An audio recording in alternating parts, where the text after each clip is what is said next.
Alright, let's see how this works. I don't know if you can see my dog there. She just decided to hang out with me and yeah. She's just chilling on the bed.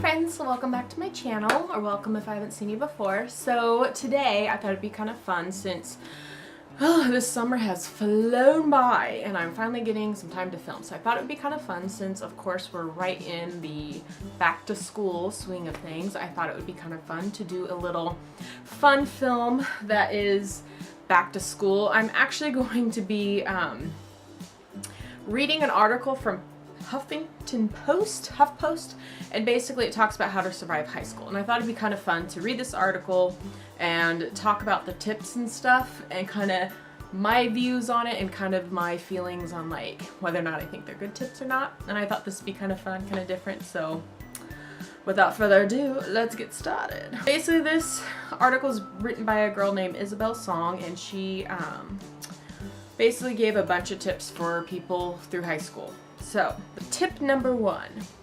Have good, trustworthy friends with the same values as you who aren't going to create trouble or unnecessary drama. This can be a huge factor as to whether or not you'll have a great year and whether or not you'll get caught in the midst of fights and arguments. So, of course, I think this is a really good tip. I don't think it's really easy in practice. I think especially if you're friends with people since like elementary school and maybe as you know you've gone through middle school. I'll be honest, middle school was terrible for me. I hated middle school. It's almost, I feel like it's rough for most people. It's like you're kind of like when you're in elementary school, everybody's friends. I remember like, you know, you would have parties at everybody's house. Like the whole class was always invited and you were always like friends with everyone. You always, for the most part, got along. And there might have been that 1 or 2 kids. But I feel like once you get to middle school, it's like all of a sudden like the cliques began and it's terrible. I had a really hard time in middle school. I mean, and I remember, you know, if you did one embarrassing thing back in the day, you were like pretty much ostracized for the rest of your school career. So middle school is tough. I think this is a good tip, but I think it's sometimes hard, especially if you've been friends with people for a long period of time, because I think that it's really hard to let go of friendships that might have lasted, you know, through elementary, middle school. But sometimes I do think it's a good idea if there are people that you feel like are kind of bringing extra stress or extra drama to kind of let them go a little bit, though I know it's hard. So, number 2, don't spend every waking moment of your life trying to be the popular one. If you're likable and someone people want to be around, they'll naturally gravitate towards you for being you.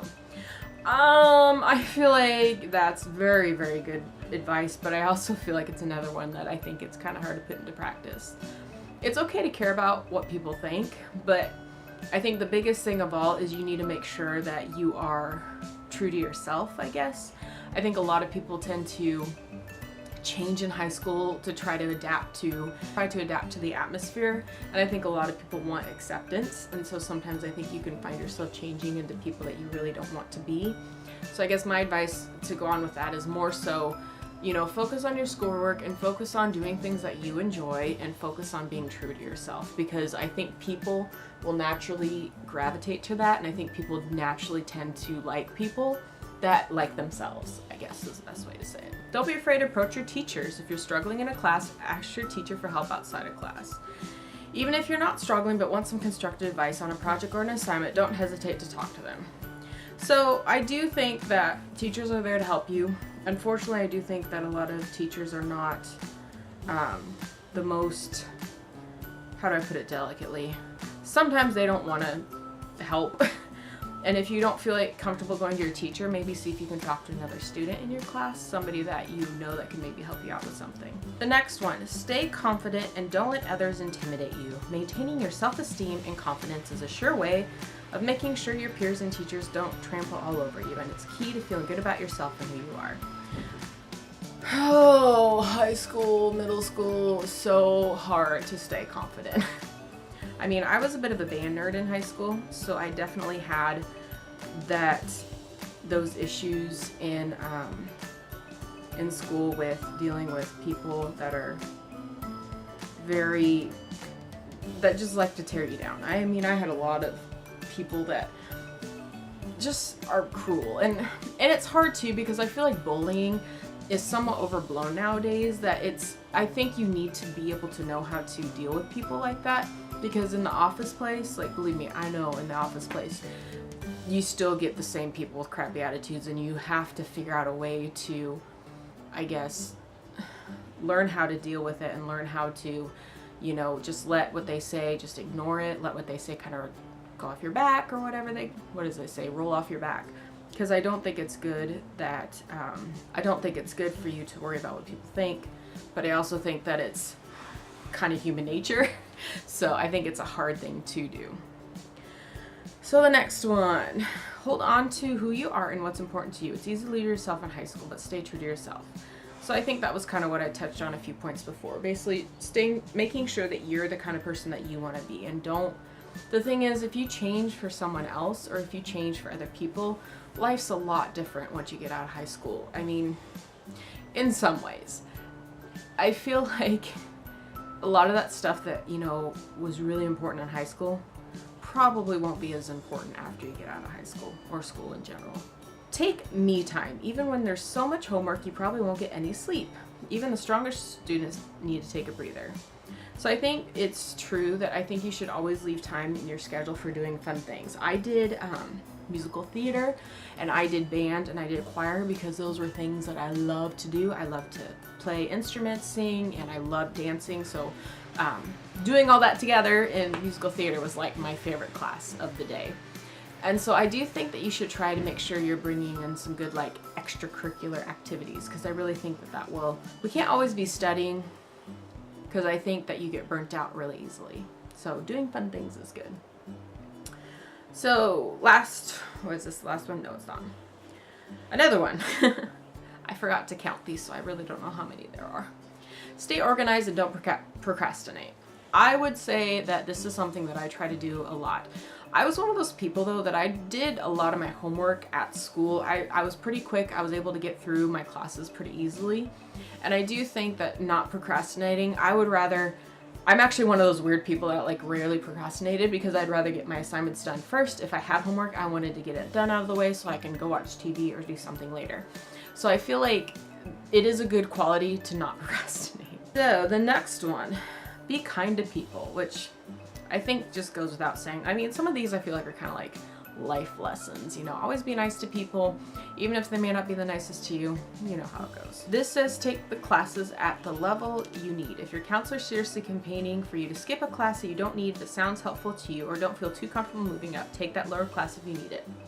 If people are telling you to go through the AP classes when you barely got through honors class with a B after nights of crying out of frustration, do what's best for you and take the next class in honors as a regular class.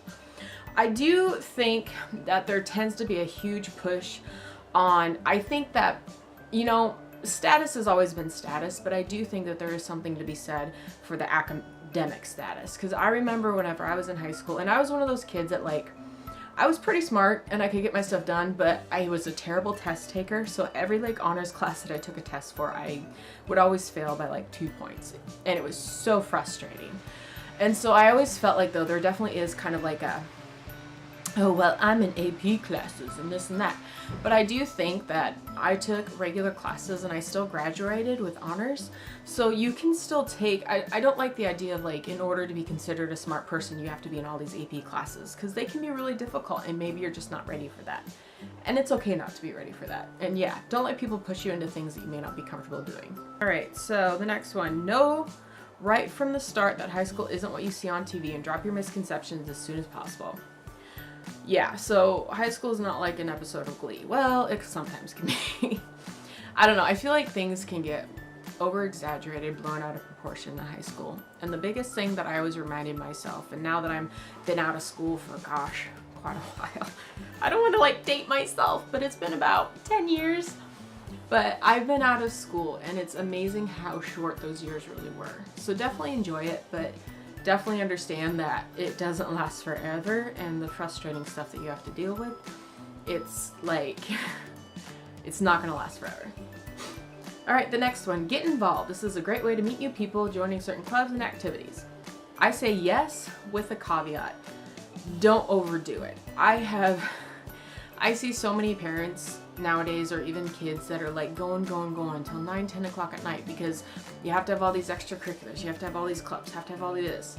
I really think that, you know, you should get involved, but I think you need to be very careful about not overdoing it, because I think there's too many people that think, oh, I gotta have all these things for my college resume, and then they're doing all these things, but they're not necessarily enjoying it, and they're not necessarily doing everything well, because you can't do everything well. You can do a few things well, but you can't do it all well. And I think that a lot of people don't take that into account, and so personally I think that it's just a good idea not to overdo it as well. So then, last but not least, don't go around doing bad things, asking for trouble, or getting into fights or creating drama. Just don't. Yeah.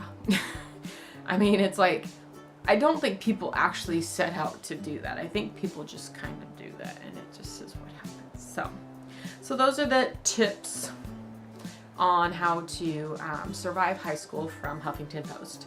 So I hope you guys enjoyed this video, and all those of you that are going back to school, good luck, and I hope that you guys have a great year. Thank you guys so much for watching, and I'll see you next time.